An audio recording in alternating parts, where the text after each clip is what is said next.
दोस्तों, एक माँ जब बच्चे को जन्म देती है तो वो सिर्फ एक नई जिंदगी नहीं लाती बल्कि अपनी जिंदगी को भी खतरे में डालती है।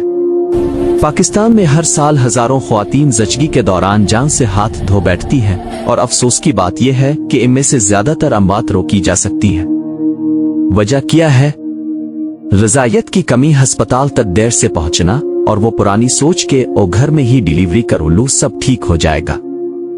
आलमी इदारा सेहत के मुताबिक अगर हर माँ को हमल के दौरान कम अज कम 3 बार मुआयना कराया जाए और डिलीवरी किसी तरबियत याफ्ता नर्स या लेडी डॉक्टर के जरिए हो तो माँ और बच्चा दोनों महफूज रह सकते हैं। मगर हकीकत यह है कि हमारे मुल्क में अब भी हर तीसरी औरत बगैर किसी मेडिकल मदद के ज़चगी करती है और जब मसला बढ़ जाता है तब डॉक्टर याद आता है। मेरा मशवरा है कि हर हामला औरत को फौलाद, कैल्शियम और फोलिक एसिड जरूर लेना चाहिए। डिलीवरी हमेशा किसी तरबियत याफ्ता अमले के जेर निगरानी होनी चाहिए। ये कोई अयाशी नहीं बल्कि एक जरूरत है।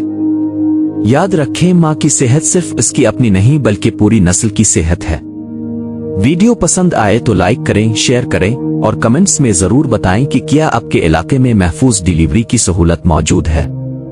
मजीद मालूमाती वीडियोस के लिए डॉक्टर AI को सब्सक्राइब करें। अल्लाह हाफिज।